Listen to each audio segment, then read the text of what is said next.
আমরা দেখে নেব এবং সাকসেস পয়েন্টের কর্ণধার আপনি থেকে থাকলে চলে আসবেন প্লিজ।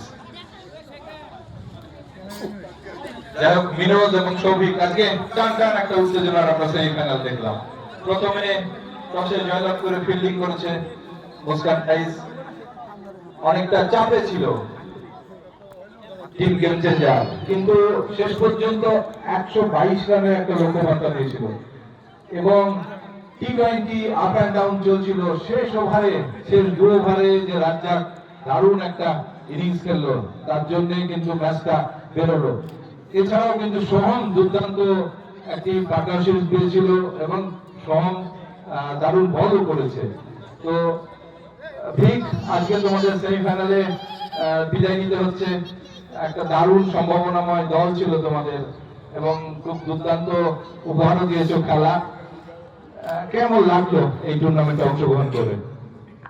টুর্নামেন্টটা লোকাল ফরম্যাটে খুব ভালো একটা টুর্নামেন্ট।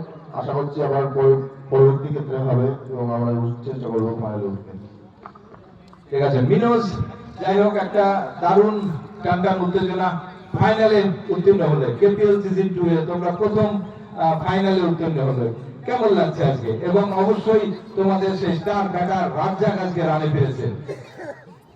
থ্যাংক ইউ হ্যাপিদা এবং আয়োজক সমস্ত কেপিএল এর সমস্ত দাদাদেরকে।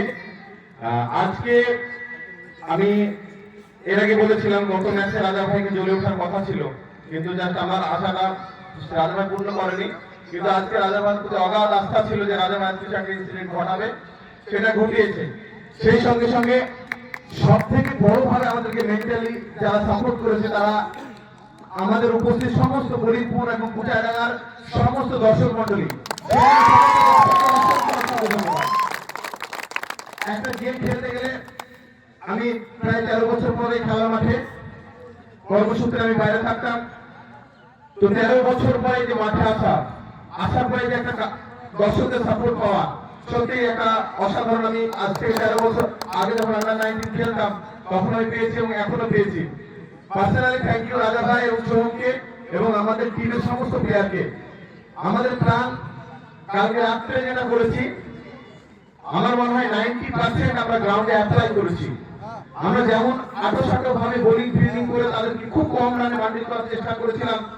যদি প্রথমে আমরা ফিল্ডিং পাই, বাট আমরা পেয়েছি, টসে জিতেছি, আমরা প্ল্যান চলেছি, কিন্তু সেই মুহূর্তে শেষ মুহূর্তে লাস্ট একটা ওভারে রানটা ওরা আমাদের আইডিয়াটা ক্রস করে গেছে। খুব সুন্দর ব্যাট করেছে রেবাতুল ব্যাটসম্যান। আমরা ওকে টার্গেট নিয়েছিলাম, আমরা ফার্স্টলি টার্গেট নিয়েছিলাম। বিগত 2-1 ম্যাচকে আমি স্টাডি করে যে ফার্স্ট সাড়ে 3-4টে ব্যাটারদের খুবই অসাধারণ আউটস্ট্যান্ডিং খেলেছে এই টুর্নামেন্টে। তো আমি ফার্স্ট সাড়ে 4-5 ব্যাটারকে আউট করার জন্য বোলারদেরকে সেভাবে বলেছিলাম, তারা বোলাররা তাদের জায়গায় success. Thank you all bowler এবং আবারও থ্যাংক ইউ অডিয়েন্স সকলকে। Thank you. আজকে শেষ করার আগে ম্যান অফ দ্য ম্যাচটা ঘোষণা করে দেওয়া যায়।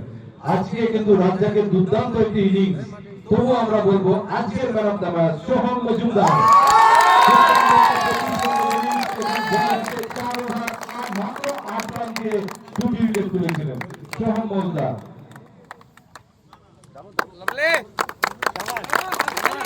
সকলকে জানিয়ে রাখছি আন্ডার 18 নদিয়া ডিস্ট্রিক্ট অর্থাৎ জেলা দলের প্রতিনিধিত্ব করেন সোহম।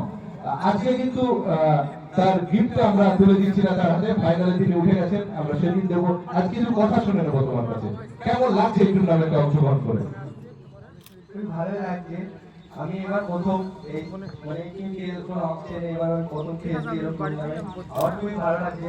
আরো মানে মুস্তান ন্যাশনাল টিম ওনাগুলো খুবই ভালো, আমাকে খুব সাপোর্ট করছে। যখন ব্যাটে এসেছিলে তখন কিন্তু 3 উইকেট পড়ে গেছিল, তার ফলে যে এত সুন্দর সিঙ্গেল তুমি নিয়ে রানটাকে নিয়ে গেলে, ইনিংসটা বিল্ড আপ করলে, সকলে কিন্তু তোমার দেখে খেলা দেখে এনজয় করেছে। আমার তখন মানে একটা ঘুরছিল কাজ ছিল যে আমাকে যে উইকেট দেওয়া হলো, আমি কি সিঙ্গেল দিয়ে খেলবো, আর খুব ভালো ব্যাটিং করছিল, আমাকে যে খেলাবো, এটা মারবো, এটা মারবো, এটাই মাথায় আমার টেনশন ছিল। Thank you. সকলে দর্শকে জানতে চাই তুমি কোথায় থেকে আসছো, তোমার বাড়িটা কোথায়? আমার বাড়ি পলাশি পাড়া। Thank you so much, thank you. আমাদের কথা মতো আমরা সেই ফাইনালে যে দল বিদায় নিচ্ছে তাদেরকে একটা ট্রফি তুলে দেব। সেই ট্রফি প্রদান করে যে সাকসেস পয়েন্ট করিমপুর জামতলা মোড় তার ওনার ট্রফিটি তুলে দিচ্ছে সৌভিকের হাতে।